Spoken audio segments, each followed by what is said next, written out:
So, g'day fellow banknote and coin collectors. Today I'm going to do a country that I don't really do too often, but it is a very interesting country in world history, and this is, yes, you can see there, Czechoslovakia. And as you can see, Czechoslovenska, that is the name in Czech and Slovak. And as you can see, I have only 2 banknotes, so these are the only 2 banknotes. So actually, no, I have another one from the last series, but I just wanted to focus on these ones. So Czechoslovakia actually got independence from Austria-Hungary in 1918. After that country actually split up into Austria-Hungary, Czech, Slovakia, a lot of the southern portions, Bosnia, Croatia, Slovenia, went to form Yugoslavia with Serbia and Montenegro at the time. At the time, Macedonia was part of Serbia. And Romania annexed a large part of it. And Poland annexed like Galicia. Sorry, there's a bit of a yawn there. So, and they actually issued a currency in korun, which is a continuation of the krona. So kronen, so that's in German, Hungarian.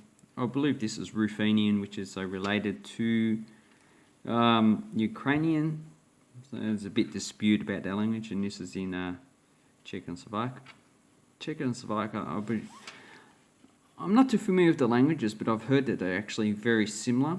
They're Slavic languages, part of the West Slavic, so they have a relationship with Polish. But if you're not too familiar with Austrian banknotes, these ones are actually in the style of Austrian, so we have an allegorical feature. It just means she represents a girl, probably representing Austria.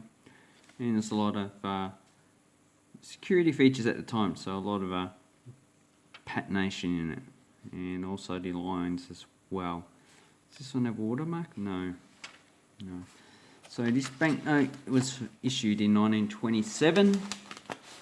So 1927. Here we go. Got my notes. This was the lowest denomination of this series. They did have a 20, 50, 100, 500, and 1,000. And the high denominations are a bit expensive. And even this one in uncirculated is actually quite an expensive banknote. So there were actually 2 issues. There was this one issued by the Narodna banka Czechoslovenska, and there's another one just issued by this bank, Republic Czechoslovakia. So that's actually a treasury note. And on the reverse, we have just some information, and as you can see, the date 1927 is there. And here we have 2 Hussite soldiers. Now, Hussite was the earlier reformation of they tried to reform the Roman Catholic Church to actually break away. The Hussites, they're still around in Czechoslovakia, and they only actually gained popularity in Czech, what now is the Czech Republic. And as you can see, these Hussite soldiers, and they actually didn't gain popularity because they were pretty well known for being plunderers as well. So here we have the coat of arms of Czechoslovakia. So it's a Slovak shield with a Czech lion. And each of these countries now, they actually use these identical features in their coat of arms. So, Hussite soldiers. It's very interesting about Hussites. Wikipedia has a really large article, and you should actually read up on it if you're interested in Czech history. Because actually, well, they didn't lose, but they come to a compromise with the Roman Catholic Church. So the moderate Huttites, is it Huttites? Hussites. God, I'm thinking of Hittites. That's why I'm getting a bit confused. Hittites are very interesting. And here I have a 50 kroner. This one was issued in 1945, so after the end of the war, and it replaced the Bohemian Moravia korun and the Slovak korun at 1-to-1, and that actually was exchangeable 1-to-1 with the older Czech currency. So there was a continuation of currencies up until 1953, when they actually had to revalue the currency. So they introduced new banknotes and coins.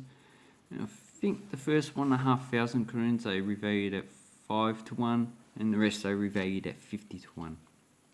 So this would have been used for about 8 years. And here we have General Milan Rostislav Stefanik, and he was a big proponent of the independence of Czechoslovakia. But he died in 1919, and he didn't actually really set foot in independent Czechoslovakia. And his death is actually a bit of a controversy because his plane actually crashed, and there's a discrepancy over how he actually died. So was it the Czechs mistaking the plane for a Hungarian plane and shooting it down? Was it a Hungarian shooting it down? Was it sabotage? Was there mechanical failure? Was there... there's a lot of conspiracies you can actually come up with. So it's very interesting. So that's what that guy is. And Czechoslovakia didn't actually adopt communism until 1961, after they had a revolt and the Soviets stepped in. So the coat of arms at the time was still the old one. So that's that guy. There's no watermark, there's no security feature, but I quite like it. And on the back is a lot of coat of arms. So we've got the Slovak. I presume this is all the regions in Czechoslovakia. So we've got the Czech line, Slovak, cross, and probably different other regions which I'm not familiar with. So that is very interesting. I need to look that up. I'm going to look it up after this. And that's quite a nice feature. Now, I know there is a viewer. He actually comes from Slovakia, so he's probably going to correct me on any information that I actually get wrong. And I don't mind, because if you get corrected, if you make a mistake and get corrected, then you will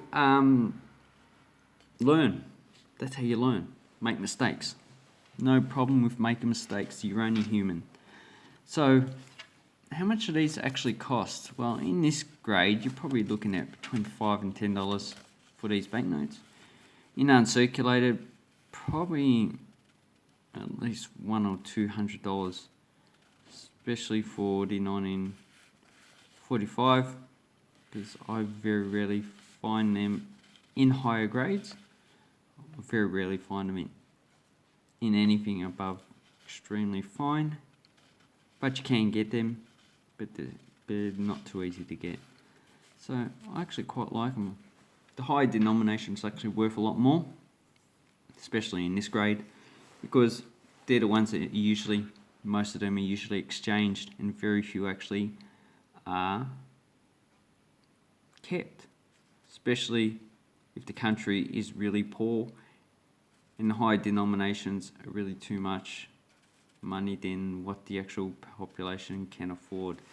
So like these $50 notes, you can keep these because they're pretty low value compared to wages now.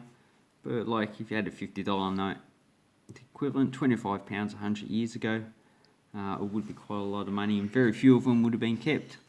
As we know, very few £20 notes have actually been kept. So anyway, I'd like to say thank you very much. I hope you like Czechoslovakian coins, banknotes, and let me know below if you actually collect these type of banknotes, because I think I will start. Thank you, and have awesome banknote collecting time, people. I'll leave a link down below, so if you'd like to check it out, contact me. Thank you, and have an awesome time. Bye bye.